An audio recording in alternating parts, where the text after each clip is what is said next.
Coming up on Network Africa, 6 aid workers die in South Sudan.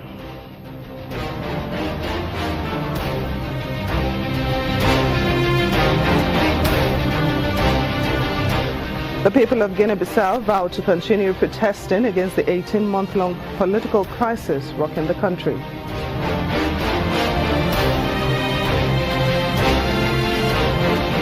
And a new ethics guidance meant to meet specific standards on the way people affected by tuberculosis are treated has been launched by the World Health Organization.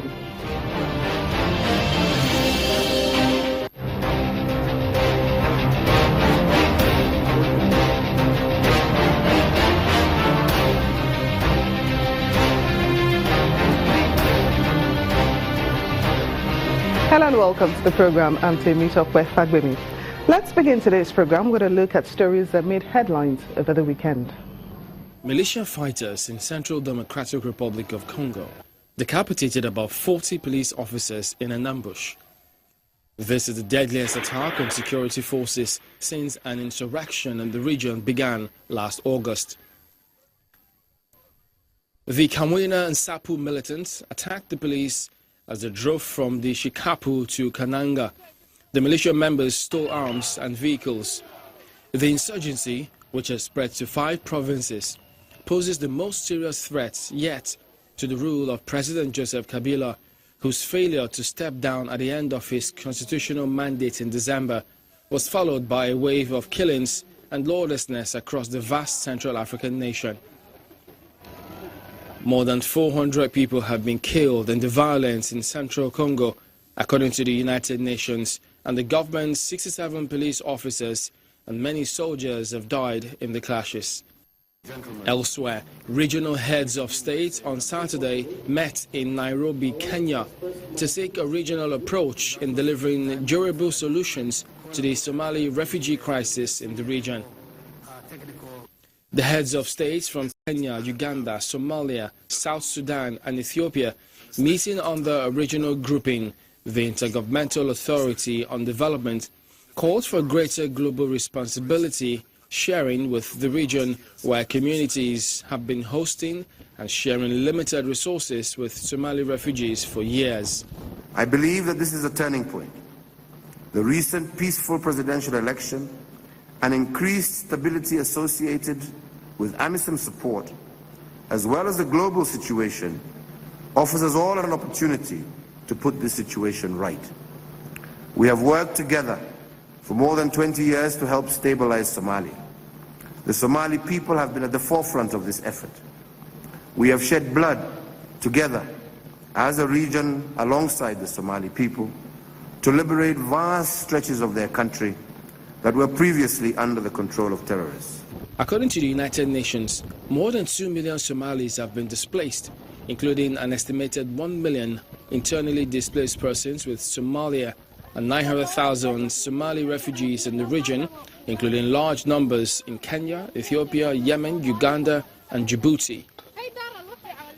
Then, in a report by the World Health Organization, more than 190,000 polio vaccinators in 13 countries across West and Central Africa will immunize more than 116 million children over the next week to tackle the last remaining stronghold of polio on the continent. The synchronized vaccination campaign, one of the largest of its kind ever implemented in Africa, is part of urgent measures to permanently stop polio on the continent. Last year in Nigeria, 4 children were reported with poliomyelitis for the first time in 2 years in Africa. And this is why it's so important to raise the population immunity across the African continent to finish with polio once for all.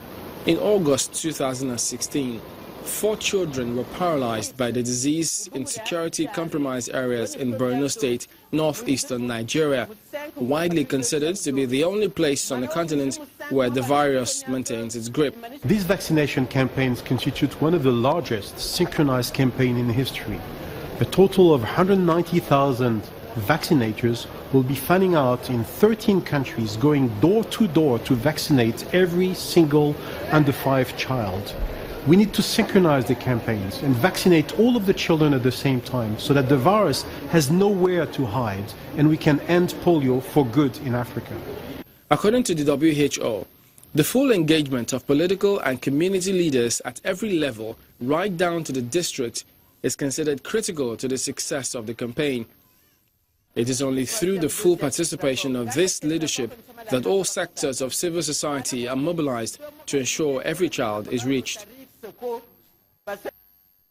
The South Sudanese government has been blamed for the deaths of 6 aid workers over the weekend. The aid workers were traveling between Juba, the capital, and the town of Peeble. The spokesman for the rebel SPLM forces, Paul Gabriel, says that the government forces control the area where the workers were killed, but the government says it is too early to blame any side. Meanwhile, the UN has condemned the killing of the 6 aid workers, warning that further attacks could complicate efforts to deliver vital humanitarian relief to millions of people in the country facing starvation. Meanwhile, the government of Sudan says it is opening a humanitarian corridor to enable aid to get to South Sudan after severe famine was declared in some parts of the country. In a statement, the Foreign Ministry spokesman Abdul Ghani Al-Naim says that Sudan will spare no effort to assist its brothers until peace and stability is restored in the country. Last week, 2 U.S. ships carrying 47,000 tons of the cereal crop sorghum docked at Port Sudan, nearly half of which is due to be delivered to South Sudan. A senior UN official in Sudan welcomed the government's decision to allow food aid through to Bentiu, a town in the Unity State, South Sudan, experiencing famine. In Kenya, soldiers have reportedly killed 31 Al-Shabaab militants after raiding their base in Badadi in southern Somalia. According to a government press release, the Kenyan army seized 11 AK-47 rifles, 4 improvised explosives, communication equipment, food and military uniforms. The raid was carried out by ground troops supported by helicopter gunships. Kenya first deployed soldiers in Somalia in October 2011 before they were absorbed into the United Nations-backed African Union mission in Somalia the following year.